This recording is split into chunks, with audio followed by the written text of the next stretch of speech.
Got it? 1, 2, 3. Taking up space! Tamir's in space. It's okay. Leave Flynn up there. Flynn, bye. You look. Flynn, I gotcha. I gotcha, Flynn. Gotcha. Proud of you, Flynn.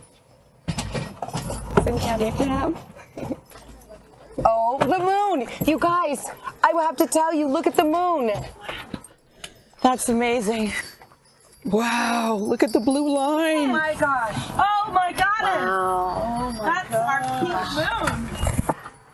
Okay. Now it's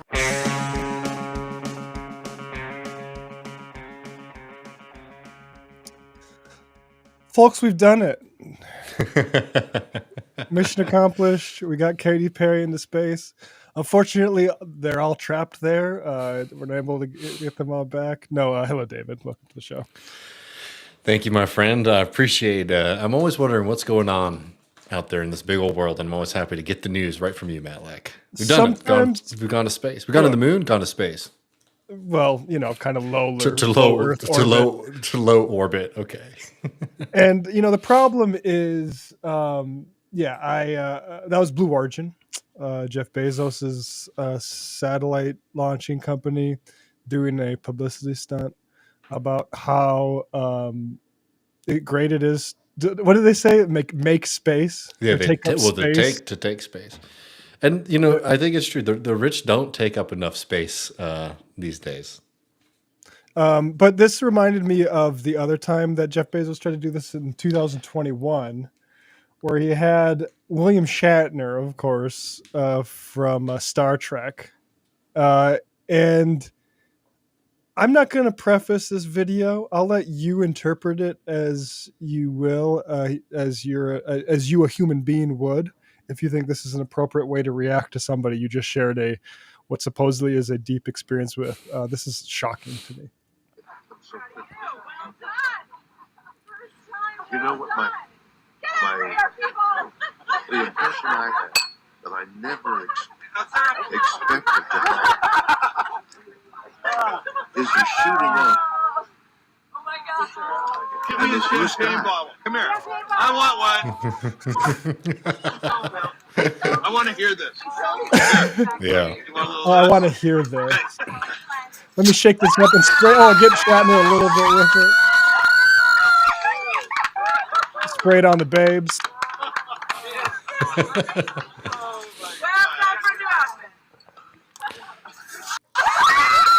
Oh, whoops. I guess we're not quite there. Yeah, so there you go. Eventually, Shatner shares with Jeff what he shares with everybody about that trip, which is that he didn't see it really as a sort of like championship moment where you're in the locker room smoking a cigar. He said that he felt overwhelming sadness and thought it felt like a funeral. And yeah, we're living in a long funeral with a bunch of rich guys that don't know how to behave at funerals, basically. And I did appreciate all the people like Emily Ratajkowski, and I feel like I saw another like big influencer type person say, what are we doing here? And even making the correct point where it's like when we were effing around with this stuff in the 70s, 80s, 90s or whatever, one, you still had like Whitey on the Moon type poems that made the critique of this, but also it was a public venture, a national venture, and all of the sort of advancements were collective, were things that, I mean, would later come in and say like, look at this NASA developed technology now coming marketing by a capitalist. And we are not here anymore. We are here to self-aggrandize billionaires as they shoot rockets into space and get government money to do it. Yeah, I mean, I'm glad Katy Perry had fun. Sorry, I'm glad that Katy Perry had a good time, and I'm glad that they were able to take up space. No, I mean, I feel the same way. I mean, there is like it's a real debasement of that kind of collective dream of being able to go and like achieving something as a community. And I think that's like is something that's pretty disgusting about the narcissism of today's rich. which is that like they have completely forgotten the part of like, like the idea is like maybe a rich person who is a monster, like somebody like Frick, they at least had some sense of like, we'll build a big library or big, beautiful building, right? So that, everyone can get kind of taste of like my power and my like, and how magnanimous I'm being. Not even glorifying that, but just saying like, at least there was a kind of sense of like, oh, there should be something here for everyone else.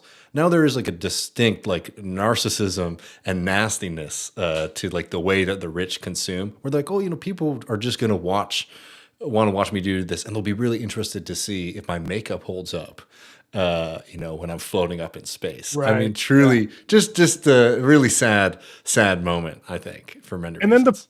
the posture that they say, like, oh, you're haters, or like, no, it's not envy. It's not envy at all. I would not want to share places with Jeff Bezos, except to do the exact opposite of what Jeff Bezos is doing. Jeff Bezos is a giant greed pig, like a historically greedy person who, in the midst of all of the problems that Republicans like to run on, Democrats occasionally like to say we're the party that corners this. All these things have been happening as this guy has built one of the greatest fortunes in world history. And we're acting like it's immigrants that have squandered the American dream. Are you kidding me? Come on, guys. No, I mean, totally. It's a pretty backwards. I mean, again, I think that most people have just completely disassociated themselves with reality in a big way. I mean, you see the cruelty. I mean, first of all, I mean, like a kind of great example of this is like Israeli society, right? Where it's just like you can see the most horrendous thing on camera, and it's something that will be cheered in major cities in Israel. That's something that only happens when you have dehumanized, obviously, like the other, right? The person who these things are happening to, but have also dehumanized yourself to such an extent where that part of us, that kind of like universal human spirit part of us that sees something terrible happen to another human being and says, "Oh, that should stop." You kill that in yourself. And in a lot of ways, you see that I mean, America is a country sometimes like it's difficult to see the way people react to all kinds of horrors that this country engages in, if they're viewable or not, right? I mean, hell, you go in the comment section on some of the videos that we've done recently, Matt, and there's some really odious folks in there, celebrating deportations, celebrating the tearing up of our Constitution so that the libtards, can keep quiet. I mean, that's something that happens when you've really disassociated yourself with reality. And I think, unfortunately, there is a relationship there between normal folks and the rich. Yeah. And, like you said, like I've been getting, I hope you get sent to an El Salvador in prison and that sort of stuff. It's there's a lot of sickness out there. Well, should we talk a little bit about an antidote to that? Yeah, let's do it. So, I mean, look, we got to talk about Shawn Fain and the UAW a little bit more here. We've done a decent amount on them since the Trump tariff regime sort of came into place, but it's only accelerated in the past week or so. And maybe to get us started, I have this up from Austin Allman, who we've had on the program pretty recently, actually, to talk about Dan Osborne and that amazing campaign up in Nebraska. But Austin notes, it's hard to miss the sharp change in tone on unions from center-left standard bearers these last few months. None are openly calling for Democrats to abandon them as a privileged constituency just yet, but the groundwork is obviously being laid for that, which, I 100% agree with. And I think a pretty clear example of this has been the way that a lot of these folks have treated Shawn Fain in the past few weeks. And I mean, look, we got a lot of good stuff to get to regarding Shawn Fain. I just want to start with a fundamental fact because I think it's something that a lot of even progressive folks are struggling with right now. The position of the UAW when it comes to free trade and the devastation of the working class is 100% legitimate. It is a undeniably legitimate position. That doesn't mean it's unquestionable or that reasonable people may disagree on whether or not these are the best strategies here or there. But the fact of the matter is that for the UAW to say, hey, you know, the trade regime that has devastated the working class in this country, that has devastated specifically auto workers in this country, and also creates entire web of exploitation across the supply chain, right? The fact that we have Mexican workers, right, on the other side of an artificial border working for $1.50 an hour on jobs where a unionized worker in Detroit is making $37 an hour plus, right? That is an inhumane, broken system that should be ended. And it is just in the height of kind of stupidity and arrogance for people to sit here and not recognize why folks oppose that kind of system, because everybody has been sort of putting on these really, really bizarre ulterior motives on people like Shawn Fain, on organizations like the UAW that are just untethered from reality. Free trade has been something that the left has fought against in this country for decades because it is not a pro-working class policy. It is a policy that is designed to benefit the major corporations of and wage war on working people. One, through moving plants out, but two, so that we can have a global race to the bottom. People understand this well enough in the United States, right? People understand this very well in the United States when we talk about how companies will say, we're going to move our factories from a unionized facility into maybe parts of the South that aren't unionized. People say, oh, well, that's a race to the bottom. That's a bad thing. But for some reason, I guess nostalgia for the 90s, people don't recognize how that same process has played out time and time again in many, many different industries, right? So look, the UAW's position on the tariffs that they've said that they've supported, I think is a reasonable position. Now, again, you can say, I don't agree with the strategy, I don't think this, I don't think that. But the fact of the matter is that it's abundantly clear that the Democratic Party is never going to do anything about addressing the problems of free trade, right? They've had 3 decades to deal with it and they haven't touched it. So just on that, again, I don't think that it's impossible to disagree with this. I think that that's a fair thing. But when you start saying things like, you know, Shawn Fain has sold himself out to Trump, the UAW is now aligned with Trump, you either are very confused or you're being a malicious bad actor. And we can maybe get into some of the reasons why folks are doing that in a second. But if you unless you had anything else to add, Matt. Yeah, no, it's malice. It's malice. They know that Shawn Fain isn't like actually backing up Donald Trump's trade strategy here, just because he hasn't abandoned everything he said about trade prior to Democrats losing 2 straight elections to Donald Trump and never addressing any of this stuff. Yeah. No, 100%. Well, just getting that out of the way, because I want to remind folks why it is that they're that these folks are so upset with it. Let's just look. Enough of me babbling. Let's get Shawn Fain on why this kind of idea that they support Donald Trump is so absurd. We don't align with any politician or president. We're negotiating with the Trump administration. Our approach to President Trump is no different than our approach was to President Biden. And it's no different than our approach at Stellantis or Columbia University or General Dynamics. I keep hearing people say, you know, oh, how UAW loves Trump now, or the UAW only supports Democrats. It's all bullshit. Our union has a clear North Star, and that's the working class. It's the workers. And the working class's issues don't change because somebody has a D or an R next to their name. For decades, our unions fought to end the free trade disaster. And that was true under Republican administrations, and it was true under Democratic administrations. When we say we will never give up our First Amendment rights to speak out, whether it's against genocide or for our union rights, that's true no matter who's in office. Yeah. That sounds like a message of a sellout, doesn't it, Matt? What could he really? I mean, he's note perfect in all this stuff. Yeah. Look, and I think that's a really great point that he makes there about, you know, when I sit down and I negotiate with a company boss, no one says that you love the company boss all of a sudden. People recognize that they are negotiating with this administration. And the fact of the matter is the UAW for a very long time has been saying to both Democrats and Republicans, we oppose free trade. We want you to do something about it. And the Democrats have said, well, we're never going to touch that. That is what our party is about. As are the Republicans too, right?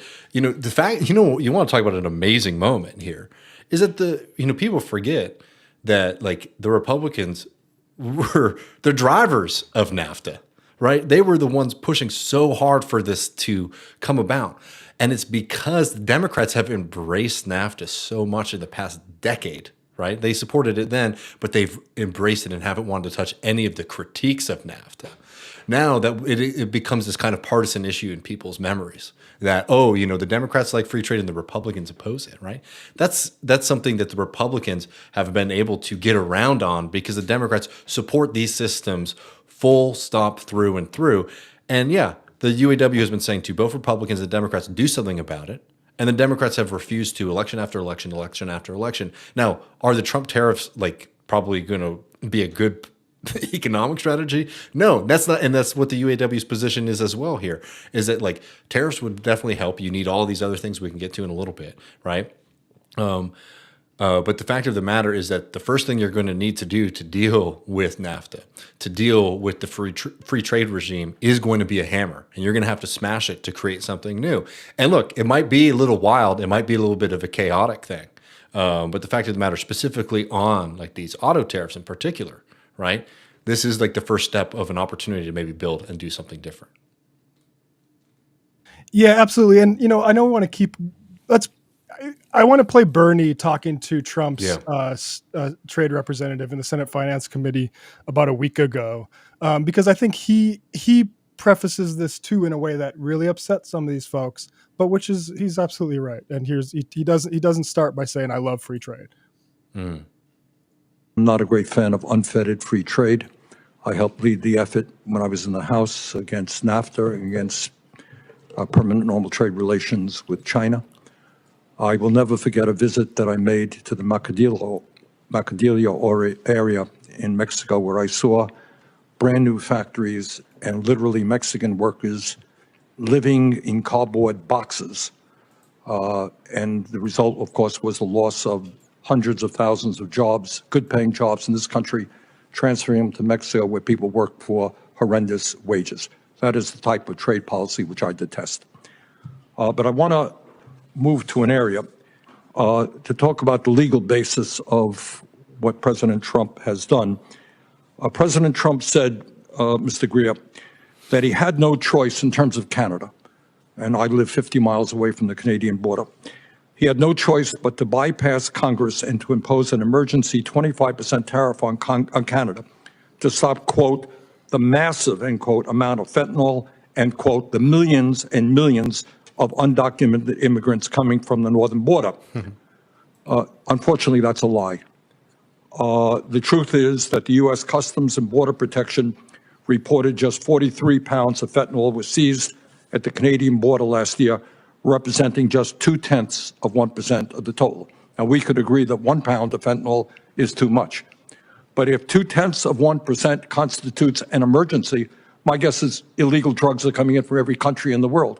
And that gives the President of the United States incredible power to determine tariffs.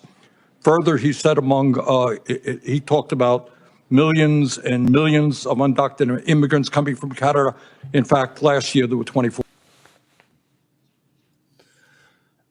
And that's, I think, the point here. I think this whole tariff issue, it's not free trade is good. We should be free traders. This is a constitutional crisis. Trump's ability to do this is only because the Senate is sitting down, like with Doge, right? Like this stuff doesn't happen without Republicans, frankly, being okay with their power being usurped and exercised by the president, because they don't want to actually deal with it. They didn't run like Trump did on fixing any of this stuff. They're telling the people that pay for them, get our taxes down.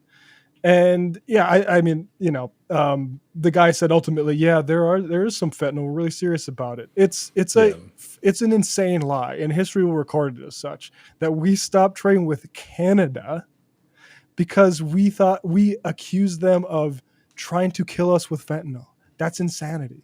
Yeah, and I think this is one of the things that Shawn Fain has been really good in all of his public appearances on this, is saying we support tariffs on the auto industry and encouraging them to play fair, to not try to use these to drive down wages, but we oppose the absurd reasons that Trump is sort of putting on these blanket tariffs, like doing this fentanyl thing, which is nonsensical, and in fact, detracts from some of the kind of stated goals of like reshoring or redoing these things. Because again, the Trump administration is not serious about that. And this gets, I think, to the fundamental point about Sean O'Brien. Why are these boys so worked up about him, right? They're very worked up about him. And I think it's abundantly clear. You can see this in some of the kind of like peripheral, like Democratic Party, like spokes figures, that they want Shawn Fain to be reduced as a national figure.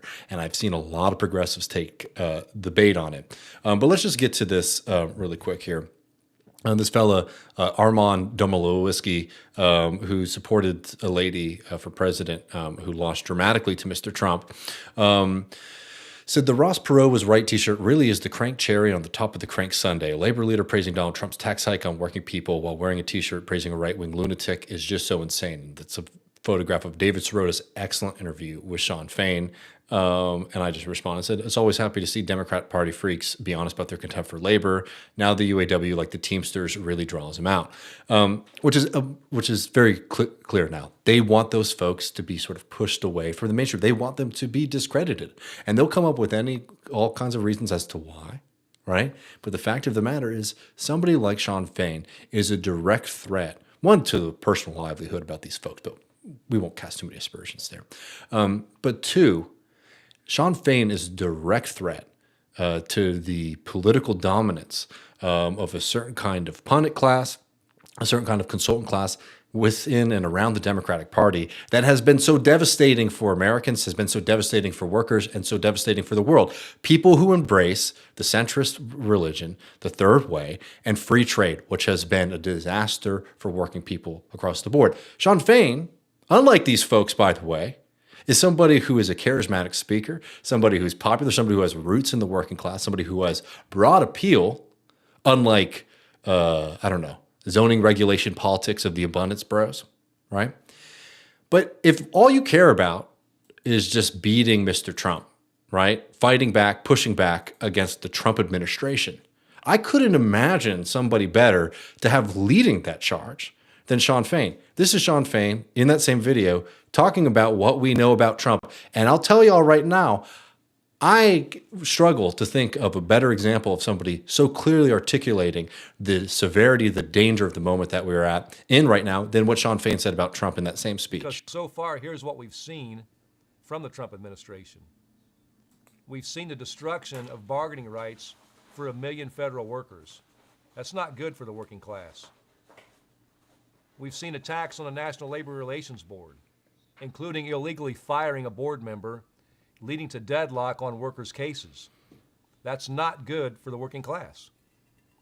We've seen attacks planned on Social Security, on Medicare, on Medicaid, programs that millions of workers depend on.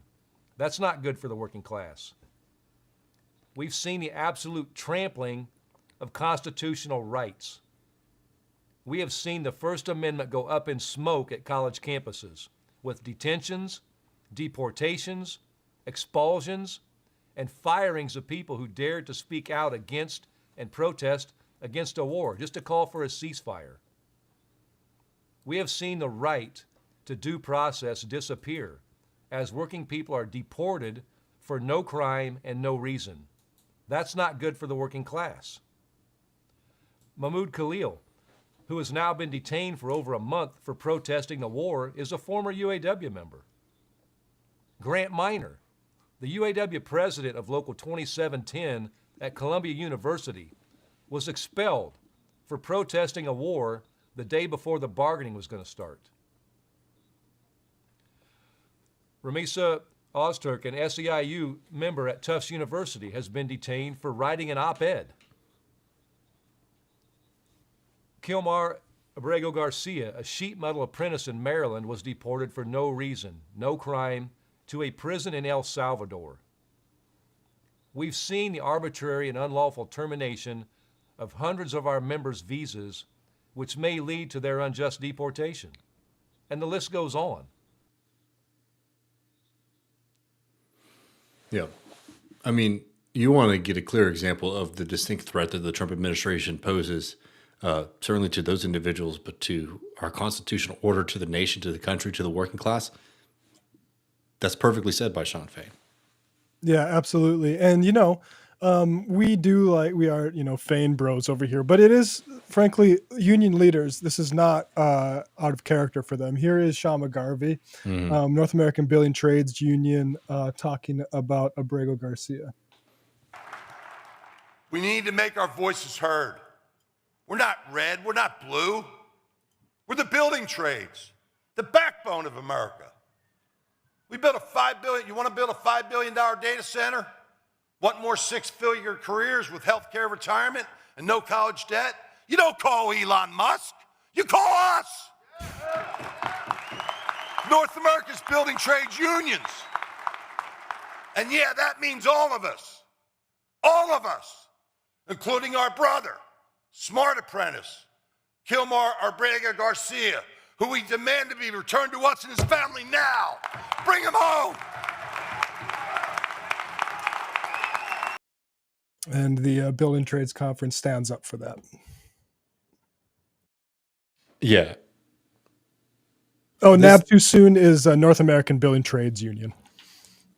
This is the point here, is that despite all of the nonsense that we're getting from a kind of political pundit class, a wannabe consulting class about America's unions turning right-wing and turning their back on the American people, the fact of the matter is that unions are the ones who are standing up and fighting for this country. You want to talk about people who are putting forward messages and messaging that clearly notes how not only these things that we're seeing from the Trump administration are bad, but how they are connected to the larger labor movement, to the larger struggle that we're all in, right? You will find no better example of that than many of these labor leaders right now. The problem that these pundits and consultants and wannabes have is not that these folks aren't opposing Trump and are now right-wing cranks.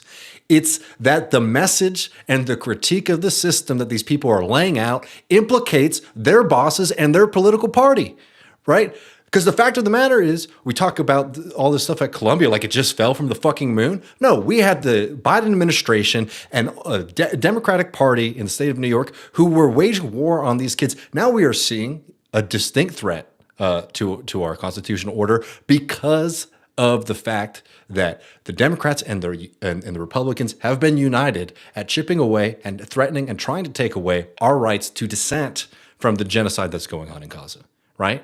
And that's a threat to people in the Democratic Party to have a union leader coming out and saying that. That's why they are trying to discredit these folks in your minds. And unfortunately, a lot of progressives will take the bait on this kind of thing. And we're here to say, don't do that and don't be a fucking mark for these folks. And you can tell that this is not about, and people might think like they just want to win and they're like concerned about, Sean O'Brien and blah, blah, blah. They might just be concerned about all this stuff. It is not that. It's not that. This is a class war. And those people on the wrong side of it, because if they cared about just winning elections on a partisan basis, they would understand better than anyone that in 2024, union workers showed up for Democrats better than they did in 2020, and better than they did in 2016. And that's not something that they're necessarily happy about. They'll take it if they win. But if they lose, then it's time to attack those people as the problem, which is what they have been doing for, it's not, I say half a century. That doesn't get us back far enough. Probably 45 years now. Like going back to the Atari Democrats when Atari meant an American company before they outshored it to people. The Atari Democrats. Read Lily Geismer, folks. And there's a few other people, but Lily Geismer has been on it and she's been publishing since the election. But it was a conscious strategy by educated Democrats to turned their back on these unions because they were getting in the way. And this is where we're at right now. You have less people that are involved in organizations where they hear somebody like Sean McGarvey say, we need our brother back right now. Or Shawn Fain saying people are being rounded up for protest and genocide. And also we need to protect jobs in this country. All those people have been marginalized intentionally.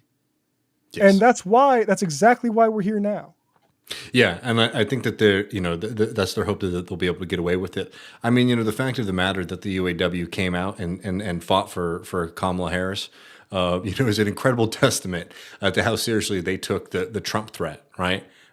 Because every signal we were getting from the Kamala Harris campaign when it was around was that they were going to wage war on unions. They wanted to see a pushback of the power and influence that folks like that would have in her administration, and they did it anyway. Because they understood that the threat that Trump represented.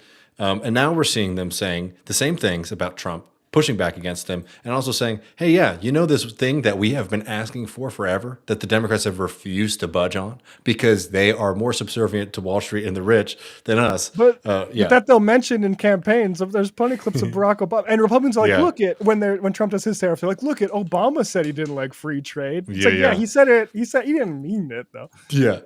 Well, I mean, Obama's last gift that he tried to give to the world was the Trans-Pacific Partnership. Just a devastating giveaway and continuation of this offshoring. I mean, this is what they were doing. Like these are, that AUKUS was Biden's thing. Obama wanted to continue the devastation that American workers faced.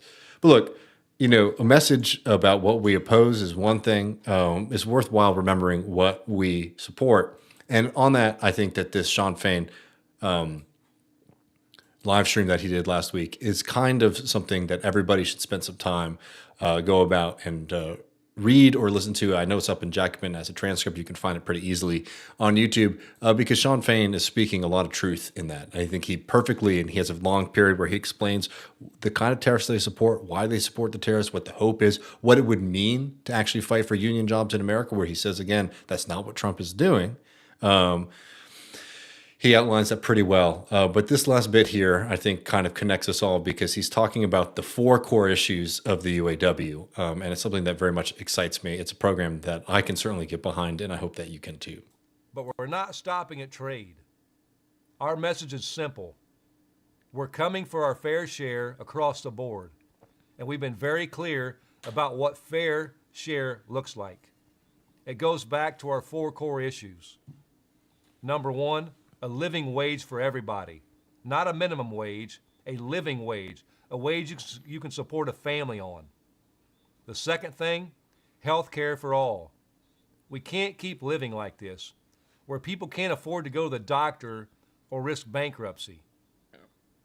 The third thing, a dignified retirement. The majority of the working class in this country have no retirement savings. We need to expand Social Security and Medicare so people can actually have a life after they give decades to these companies. And we're going to the mat. Sorry to pause it, but it's just amazing. Like the amount of flack I got from the Don Molesky types for saying that, hey, like that sort of meager savings you're claiming a certain percentage of Americans have, it's actually, even if you bought it, not that impressive. In May Forgot about this, yeah. To win that at the big 3 after years of being left behind. Decades to these companies. Let me go back a little bit. And we're going to the mat in May 2028 to win that at the big 3 after years of being left behind. And number 4, it's a life off the job. Nobody should have to work 2 or 3 jobs or spend 80 hours a week in a factory just to live paycheck to paycheck. And I've said this a lot recently, we disagree with 99% of what the Trump administration is doing when it comes to attacks on labor and working class people, attacks on free speech.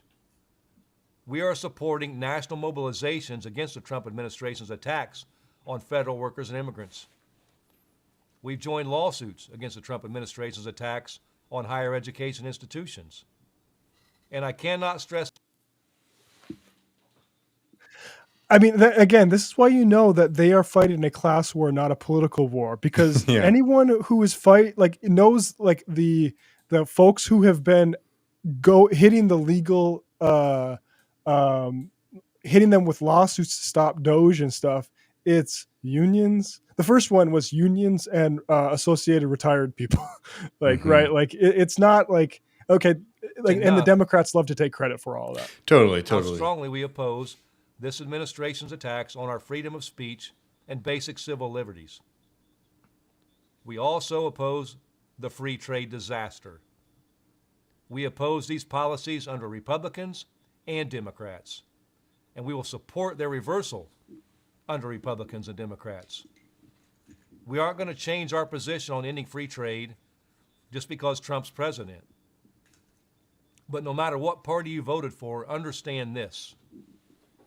There is a direct line between the free trade disaster and the political chaos in this country. Plant closures and mass layoffs resulted in intense pain and suffering and anger for hundreds of thousands of working families in our country. All that pain and anger had to go somewhere.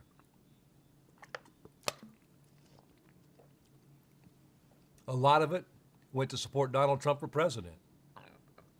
And now it's being directed at immigrants, at transgender people, at higher education, and that's the wrong target.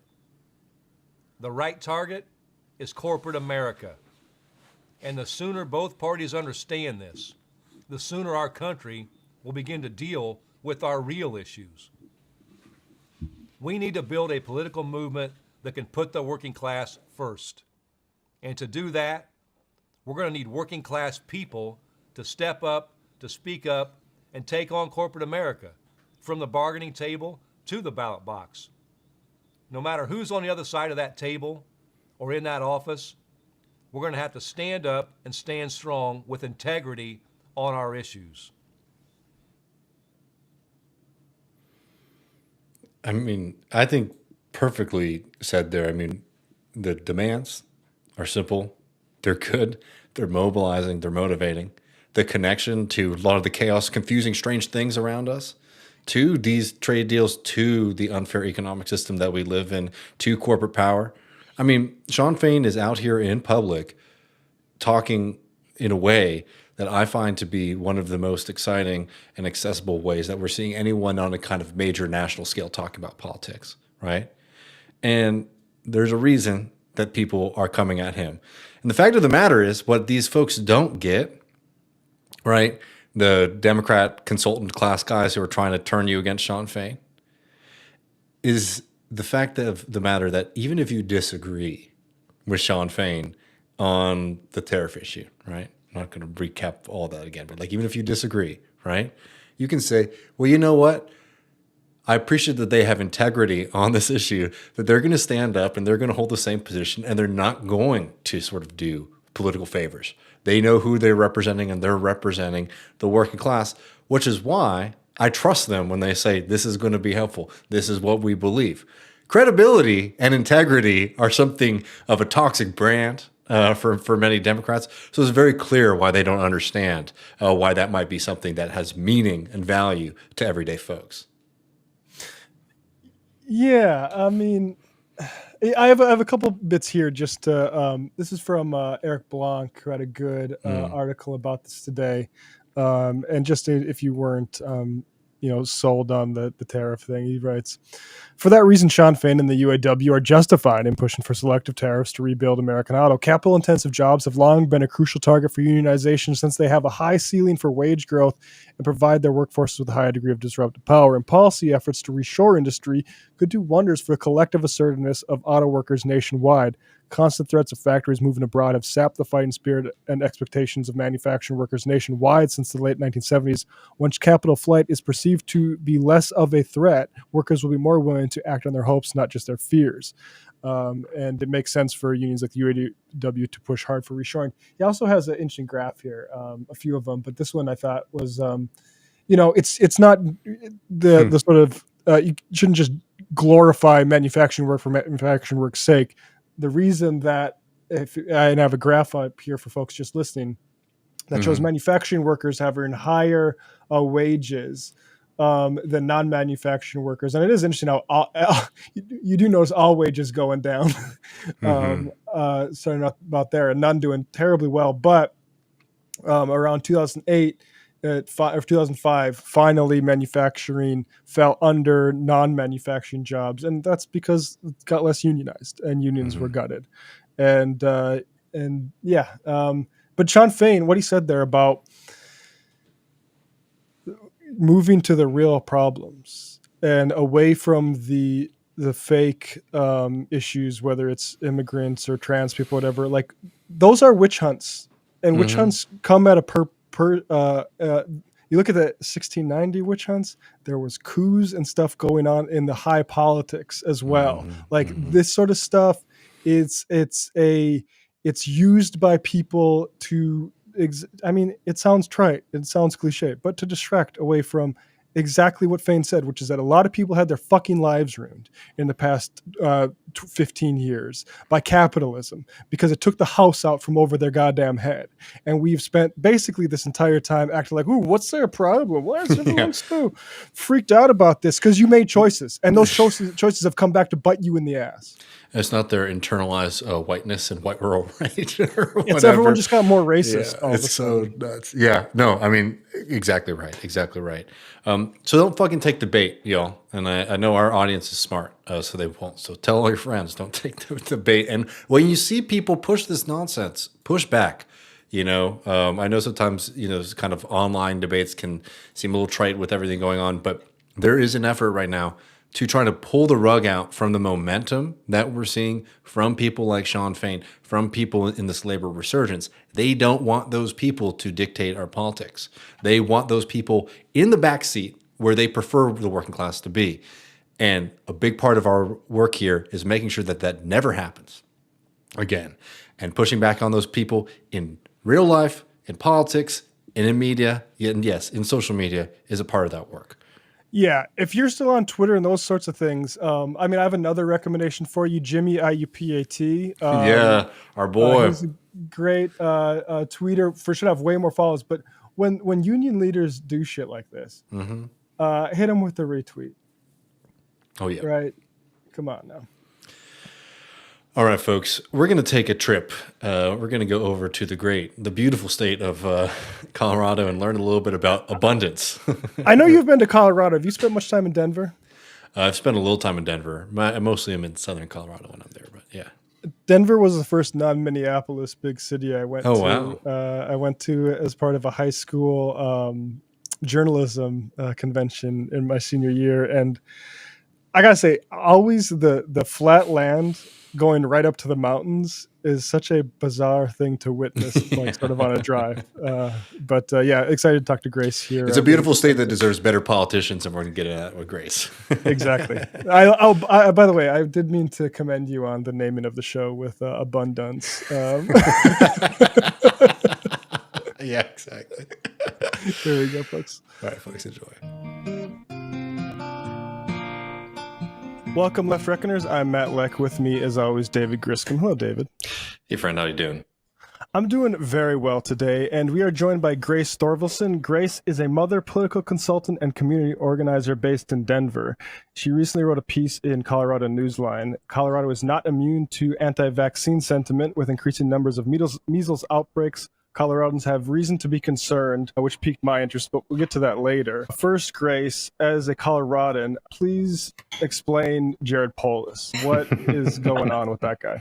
Yeah, so Jared Polis is this major dweeb, also happens to be our governor. So Jared Polis is a nightmare to Coloradans. One of my favorite ways that he describes himself, he did this at the DNC last year, and I am not making this up. You can go look this up. He described himself as a Redditor, gamer, entrepreneur, and Swiftie, and specifically endorsed Kamala Harris because of her vision for protecting internet freedoms. So do with that as you will. Just a very bizarre guy. But his background, he is a former tech entrepreneur. He founded a couple of tech e-commerce companies, sold them off. His net worth is about $400 million right now. So baseline, very out of touch. He runs as a Democrat. He definitely leans more towards these libertarian technocrat tendencies, but is also just highly inconsistent. I think people recognize Polis's name because he has these higher political ambitions. He wants to run for president for sure. He's very kind of unlikable, so I don't think that's going to happen. I could see him getting added to a ticket, though. But he's also like desperate to be liked by Elon and RFK Jr. He loves tweeting at them. They have never, to my knowledge, retweeted him to this day. So some really devastating situation for Polis there. But Colorado does have this kind of significant contingency of like, don't tread on me weirdos. And so he plays okay with this Colorado base, which is really surprising. We are technically a blue trifecta state. We certainly don't act like it. And he's really at the helm of that. Yeah, I just glossed his Wikipedia earlier this morning. The one libertarian in the Democratic caucus is another word for him, in addition to gamer. And also, like, he's a sort of a tech bro, right? Like pro flowers, which he ran into Art Laffer of the Laffer Curve fame in doing his online flower business. I mean, sounds like an abundance agenda guy to me. Yeah, I mean, crazy.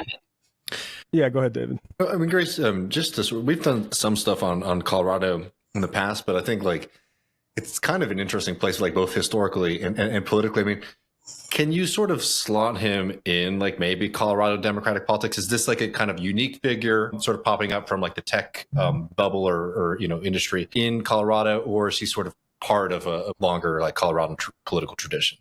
Yeah, so within more of historical context, he makes sense as our governor. We're historically this purple state, right? So we have a lot of people on both sides that either come from these kind of evangelical, white supremacist, Christian conservative communities. And then we have our folks who are like our Colorado Dems, who are all very tech heavy. We have a really weird, this is like a whole other podcast, but we have a really weird YIMBY-NIMBY situation here in Colorado. Polis, obviously, again, big abundance guy. The YIMBYs really love him. But on all sides, Coloradans are really centrist in a lot of ways. And he resonates well with them because he doesn't do anything. And he is a really strong proponent of, personal liberties, which for him in policy actually just look like the commodification of basic human needs and expanding venture capitalist interests. But for Colorado voters, it looks like, oh, our governor is not putting too many restrictions on us. Our governor is really like dereg, which helps us build, things like that. He himself is not a good comms person. Somebody should take away his Twitter access for sure, but he has a good comms team that has been able to make his efforts to, essentially just expand market interests look benevolent in a lot of ways. The abundance thing, my understanding as someone from North Dakota is that there's actually not say an abundance of housing in Denver. It's a place where people I know used to move, and now it's too expensive, so you can't find there. Is that basically Denver's kind of like Austin in a way, just a more northern version. Yeah, you definitely can't. No one moved to Denver if you can help it. It is not fun for anyone trying to afford housing here. But I think one of the things that we see in Denver that of course is true of cities across America, and Denver is a very like any town USA kind of city that just follows this model, is that we are increasingly unaffordable. And that's also at the consequence of rapid gentrification across the city. So we have a lot of policies or lack thereof that reinforce displacement, that make it impossible for working class people to live. And in that cycle, we make it a really attractive city for like people who would really like Polis, the tech bros of the world, the Google guys, all of those folks. I want to play just a clip here from More Perfect Union has done a video on a bill that Polis is threatening to veto. And I think that it kind of puts more meat on the bones that we're talking about here. If Democrats really want to win back working class voters like they say they do, vetoing the most important pro-union bill in 80 years probably isn't. I just want to shout out the More Perfect Union person who included the clip of Trump doing the fry station at McDonald's. I think that's a really nice touch. I hope you're listening. Place to start. Yet that's exactly what Colorado Governor Jared Polis, a Democrat, has been promising to do for months and months, choosing to side with anti-union bosses over nurses, truck drivers, baristas, and other workers who are just looking for a fair shot. Colorado workers deserve a fair return on the fruits of their labor. Democrats in the state have been moving a bill called the Colorado Worker Protection Act, which would remove a uniquely onerous burden on people who want to join a union. You have to go through 2 elections. So you have to have the first election where you get 50% of the workers plus 1 to say they want to have an election on whether or not they will be able to form a union. And then under Colorado's arcane law, which is laid out under the Labor Peace Act, you have to have a second election. And then in the second election, you have to get 75% of the workers plus 1.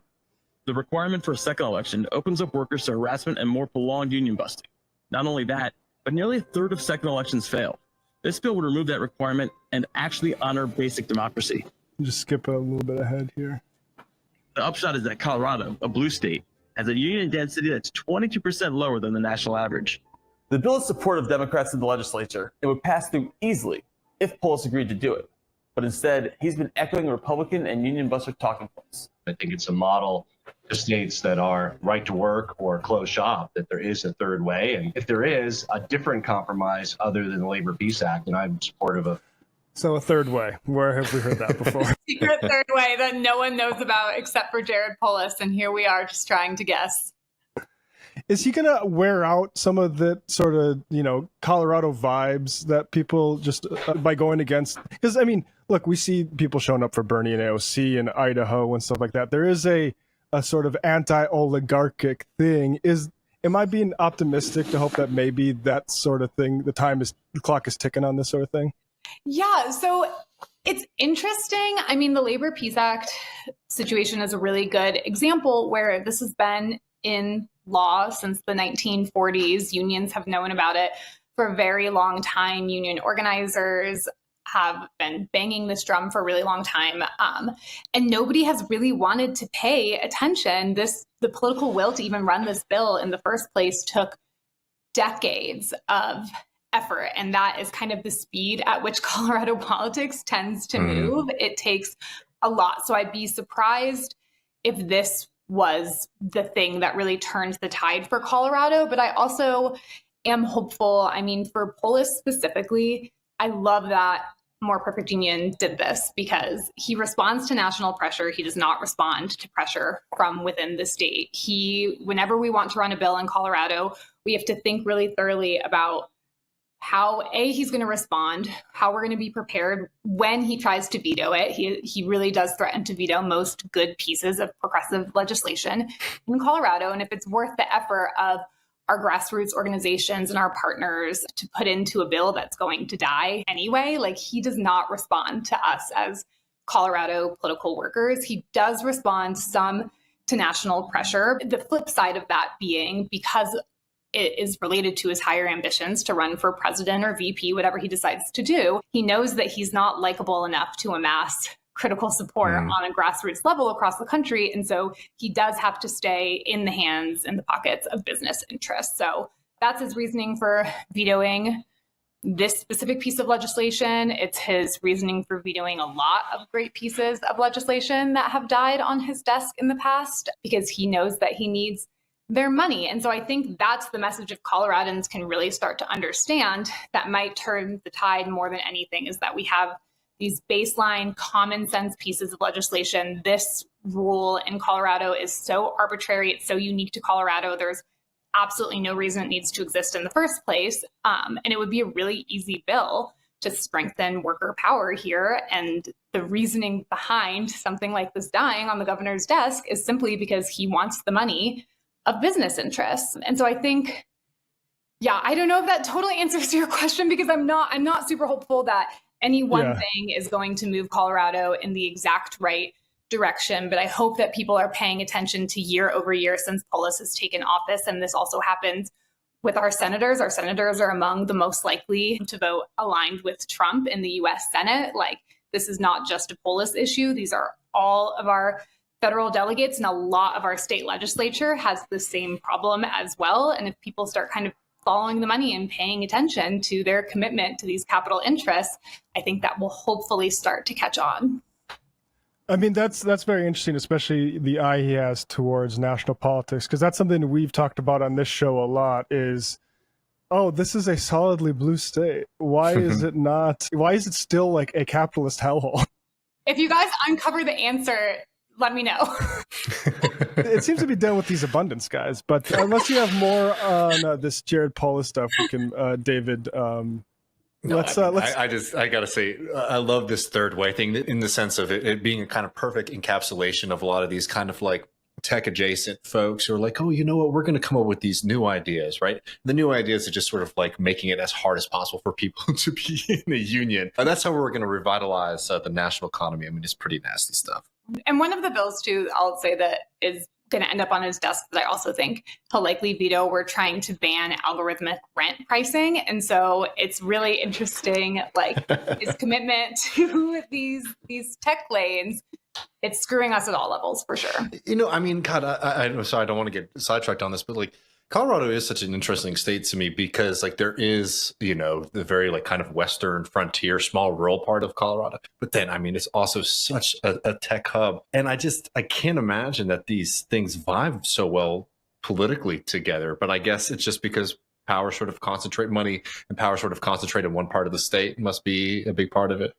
Yeah. And I mean, really, I think that both of those sects of people do a really good job of playing to like these personal liberty arguments. And Colorado really loves our freedom, which of course comes at the cost of the freedom of many people, including workers and marginalized people. But if you are a Coloradan, that's kind of the one thing that you're looking for in a politician is this person going to infringe on my personal freedoms? And that comes from the left as much as it comes from the right here. Interesting. So now that we've attacked Democrats enough, let's move to this sort of Trump regime. Before we get to the anti-vax thing with, of course, Robert F. Kennedy's loony ass in the bureaucracy. What have you been sort of keeping an eye on in Denver particularly? I think I've seen you talk about immigration, the deportation stuff. Like, what would you emphasize? Yeah, so I think what we're paying most attention to with what's happening at the federal level is that Colorado, because of a very regressive tax code called TABOR that limits the amount of money that the government can collect from taxpayers and the ways in which they're able to spend that money, which is very minimally, we depend on federal funding to bridge gaps in budgets at both the state and the local level. And what the administration is trying to do is put in place these executive orders that, of course, will slash a lot of federal funding. And specifically, places like Denver are going to get targeted because they have sanctuary city policies in place. Our school districts, too, are seeing this a lot. They're getting really specific threats because they're doing Know Your Rights trainings for students and families who are undocumented. So for us, that's something that we're watching really closely and trying to figure out how to navigate. I mean, there's 1,000,001 lawsuits against the administration happening at any one time between localities and school boards here in Colorado, because we really, really depend on that federal funding to bridge those gaps. So in addition to just the vile rhetoric and all of the things coming down from the Trump administration that are going to put our immigrant, our trans community members at risk in and of itself, we're also not going to have money to have government programming that supports them as this is all raining down. Yeah, it's been interesting. Stephen Miller seems to be really feeling himself lately, and there's certain lines. Maybe I got this from your Twitter feeder, but like lines that aren't typically wanted to be crossed, which is like going into schools and churches. Like if it's up to Stephen Miller, they are going to do that stuff. All right, now the reason that we invited you on here, you got this piece in Colorado Newsline. Let me put it up here for folks, and we'll have this in the description as well. Colorado is not immune to anti-vaccine sentiment.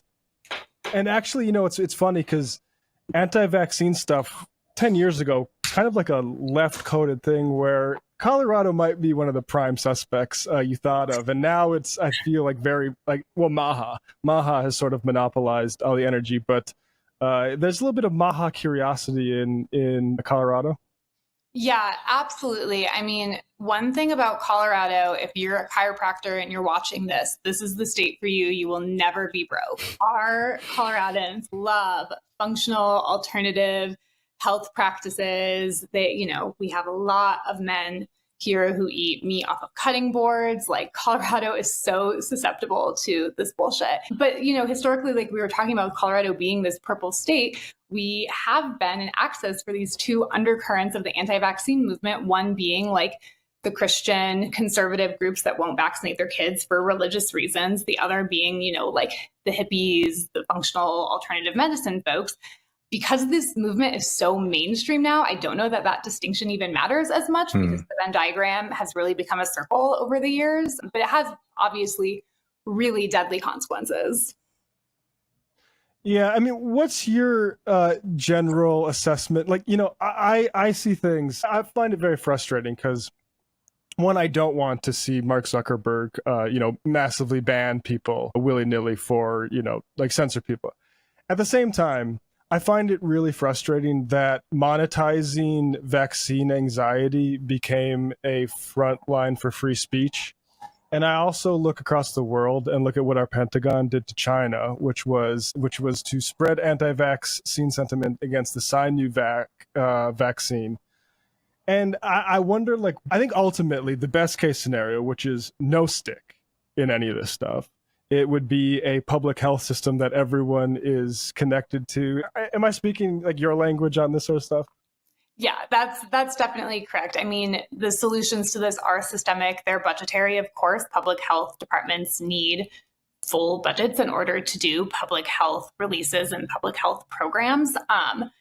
And I agree. If we're banning people from the internet, I'm getting banned day one. Like, that does not serve me or my career well either. But these anti-vaccine campaigns are really targeted, especially in low information, low tech communities. So what we're seeing on the internet is only a fraction of what's happening in these communities, especially religious communities that experience really major and deadly outbreaks. So we just get a sliver of it and we can already see how bad it is. And then imagine that kind of rhetoric going into a community that is not as plugged into affirmative, positive public health messaging.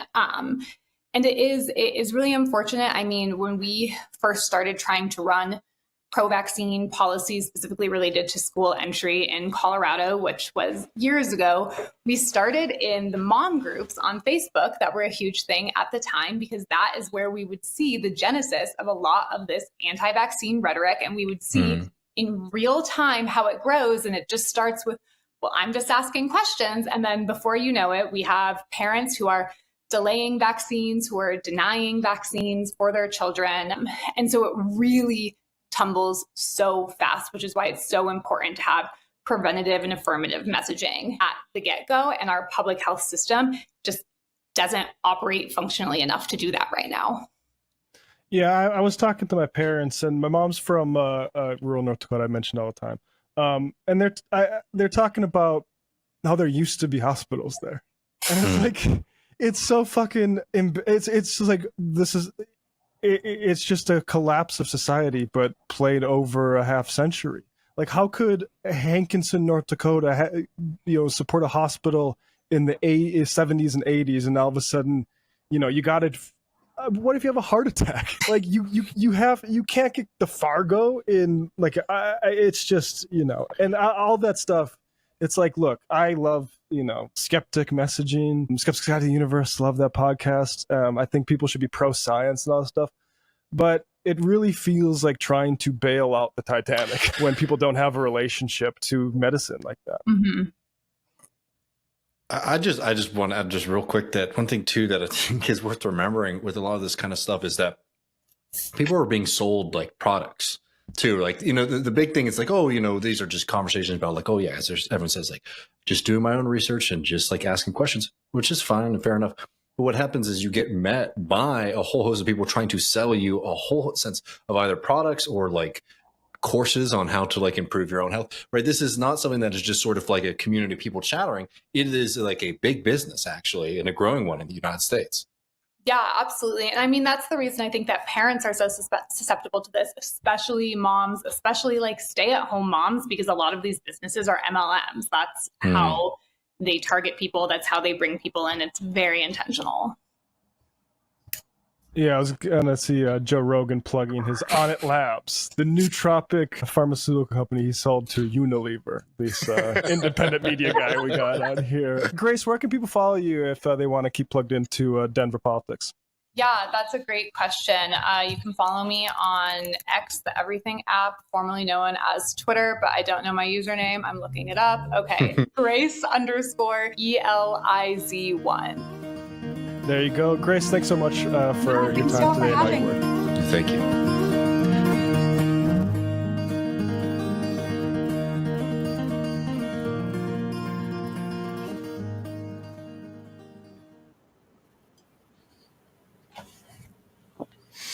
Yeah, Jared Polis.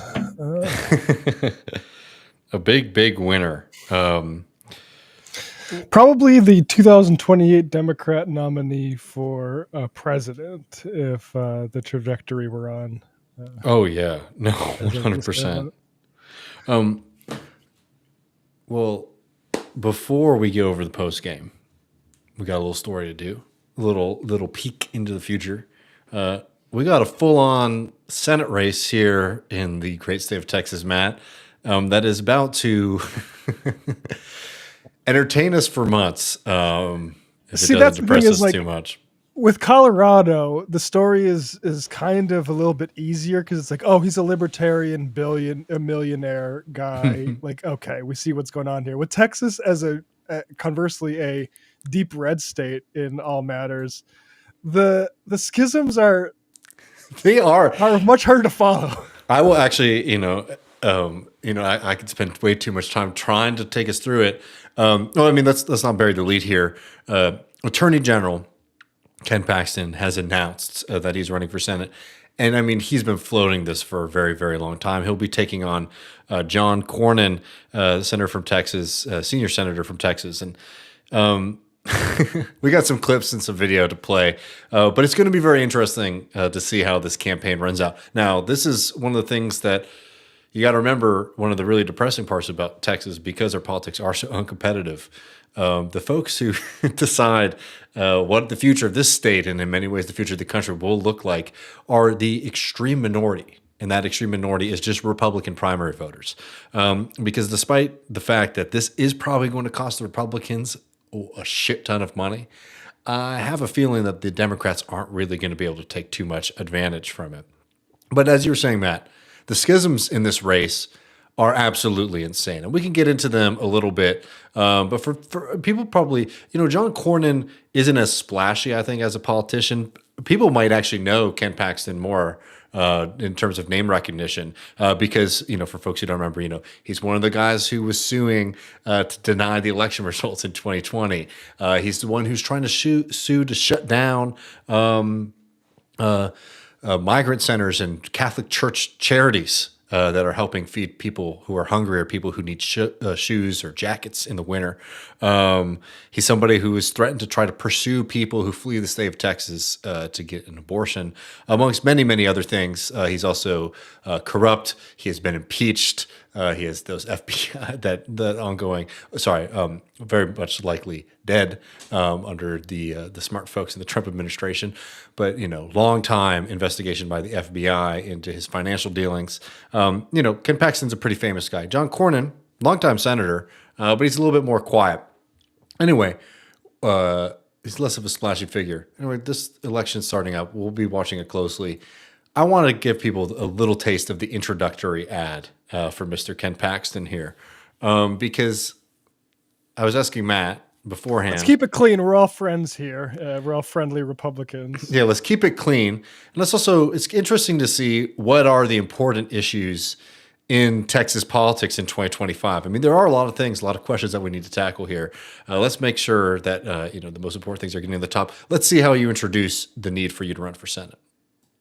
Senator John Cornyn turned his back on President Trump. All right, so already the worst thing you can do. Already, we understand what the true important thing in this election is, which is who's the most loyal. Bad man to was Mr. mean Trump. to daddy. Yeah. You've said that you think it's time for the Republican Party to move on from President Trump. You know, in politics, unless you can win an election, you're pretty much irrelevant. John Cornyn of Texas told CBS News he simply doesn't think Donald Trump can get elected president. Quite a statement from Senator Cornyn. Cornyn told Fox 26 he won't be supporting former President Trump, and neither should other Republicans. John Cornyn supports amnesty. And it's just wild here, by the way. Just deal with millions of aliens. The American people are a compassionate people that I think they would find. We do not agree with that statement. The Republican Party of Texas. Anyways, I mean, has he met Republican voters saying they're compassionate and won't vote for Trump? I mean, you might be in trouble here. I mean, all these things are kind of taken from after Trump lost the election and was trying to stage a did he lose coup against the United States. And again, Ken Paxton, of course, stood with Mr. Trump. And, Ken Paxton has been wasting a lot of when Donald Trump was having his trial, his day in court in New York City, Ken Paxton was flying to New York to sit next to Mr. Trump during those proceedings. I remember that, yeah. Yeah. I mean, I got some things we can get into. We got John Cornyn's response video, which is very, very wild. Here's the exciting thing is they're going to waste a lot of money. There's going to be a lot of enemies in these campaigns. Ken Paxton, the consulting team that he has on his election, forgetting the main consultant's name right now, but he was one of Ron DeSanctimonious's main guys, which could be a little bit of an interesting wrinkle in a campaign that is all about being very, very loyal to Mr. Trump. But the good news is there's a lot of oil money, there's a lot of evangelical money, there's a lot of Looney Tunes money that is just going to be lit on fire. And this is John Cornyn, who's pretty, again, reserved. And I'm playing this clip because what we're about to get from him in a second is very uncharacteristic of him.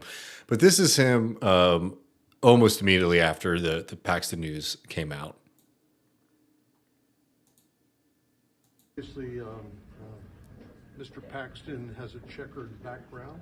He is a con man and a fraud. And I think the people of Texas know that. But this is what will be litigated during the course.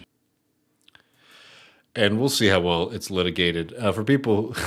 Look, I think spiritually I'm probably on Cornyn's side, but he looks bad. Yeah. He looks I mean, have you seen what Ken Paxton looks like, though, in fairness, Matt?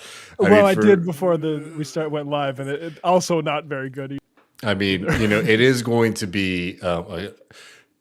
they're going to have to let the video speak for itself during this campaign, because this is not going to be a meeting of the most charismatic people in the state of Texas. I mean, let's just, for a little taste here, we can get a little Ken Paxton announcing his race here. So I'm excited to be on your show to do this. It's a great place to do it. I'm announcing that I'm running for U.S. Senate against John Cornyn, who apparently is running again for his 5th term, which would put him there 3 decades. It's definitely time for a change in Texas. We have another great U.S. Senator, Ted Cruz, and it's time. So anyways, again, it'll be a charismatic a tradition here. For people who don't remember, about Paxton. Paxton was indicted by the Texas House. The Texas House, for people who don't know or aren't keeping track at home, is thoroughly Republican. Majority, so in fact, and it was a big deal, and it spoke to the extreme corruption that Ken Paxton has been engaged in with our public office here in the state of Texas. Ken Paxton, while he has been he's very well known because he likes to get engaged in these kind of flashy lawsuits. He is somebody who's actually been, not present, let's say, as the Attorney General in the state of Texas, as all kinds of waste, fraud, and abuse of Texans is ongoing. The Attorney General's office has been a mess since he's taken over. Famously, after many members of the Attorney General's office resigned in protests of the corruption under Ken Paxton brought in the son of an ice cream heir out of California to come work in the AG's office, and that AG that member of the staff proceeded to play a child pornography video publicly in front of everybody at a meeting, who was very soon after that fired for incompetency. But that's just a kind of a taste of what was going on. Ken Paxton is a frequent member and frequent visitor of the Four Seasons Hotel here in the Austin area, where he was regularly, and I love this because my middle name is Pierce actually. He was regularly using the pseudonym Dave P. To meet up with his mistress, which was a pretty salacious thing to have come out during his impeachment proceedings, because his wife is a Texas senator. Don't worry, y'all. She did vote to acquit her husband because the Texas Senate did not follow through on the impeachment. Texas House voted to impeach him. He got out. He got acquitted in the Senate, which they bring up as a big victory for Ken Paxton over some malicious force of rhino Republicans in the state of Texas. In my opinion, it really speaks to just how corrupt and controlled state politics is in Texas. Yeah, I mean, Cornyn looks like a senile old man. This Paxton, and there was that clip you're playing before we went live about him, the different, but like this is from the Texas Monthly. It goes into what you're talking about with that ice cream man. His understaffed, poorly led divisions have dropped important cases and let those accused of the worst crimes, including CSA, we'll just say, child, skate justice. In one representative example, he hired a former ice cream company owner and police officer. Now there is a catch, whose father was a donor to Paxton's legal defense fund. The new hire reportedly decided to demonstrate the horrors of child pornography at a meeting by hitting play on a video depicting child pornography. According to the AP, that is. I don't know how do you get access to that? Like, I don't know what the story is there. I don't know. That's crazy to me. And who reported on that? Well, it's more that this is like a good idea too. Well, a lot of people are reporting because people who get involved and work for the state to say, hey, we want to fight for the people of Texas. We want to be the legal arm of the people of Texas. They work and they get that job and they get into this high office, right? This high position. And you got some bumbling moron who's there because he gave money to the big man on top who's playing child porno videos to prove a point about how horrific they are. I mean, it's really deranged stuff.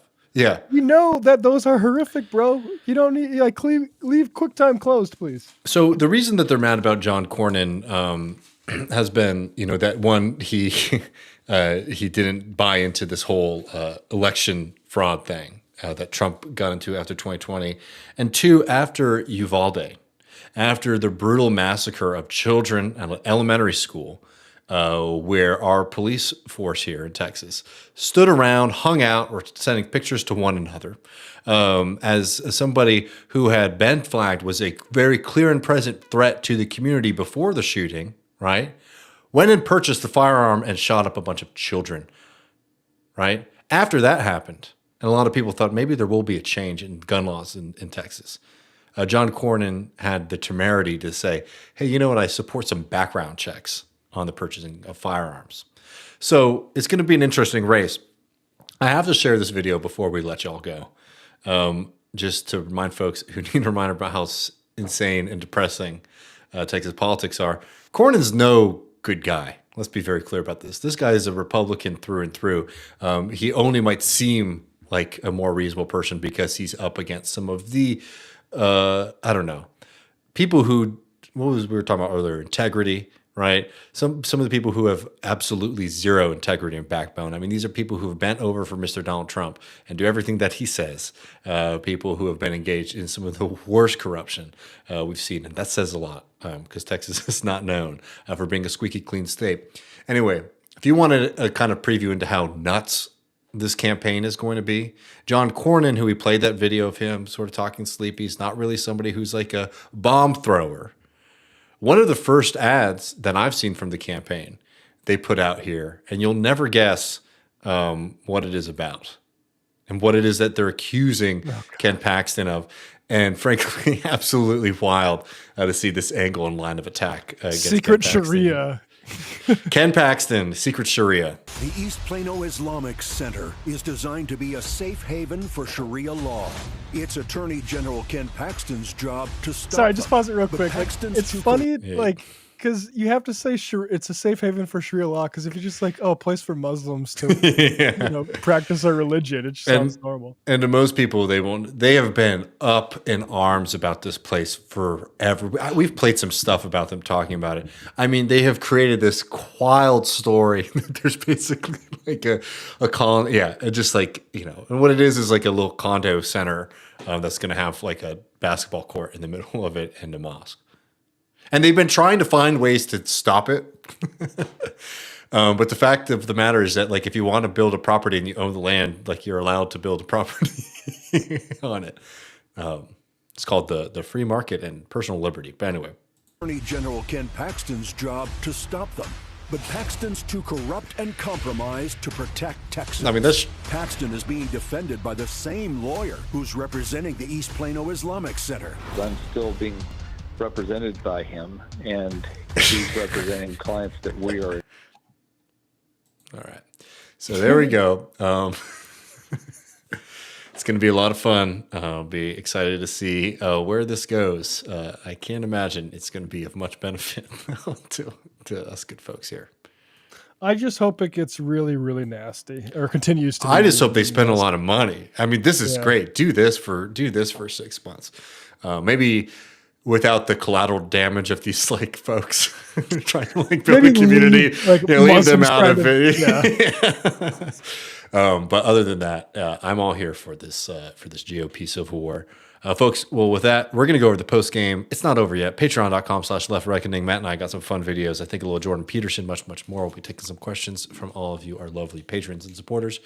You get access to that, patreon.com/leftreckoning, as well as the Sunday show, which everybody loves. People love the Sunday show. You want to know what's going on. It's the Sunday show. It's the best. A little weekend content drought Yeah. right on Sunday afternoon. Nice little break up of that. Yeah. All right, folks. We'll be over on Patreon.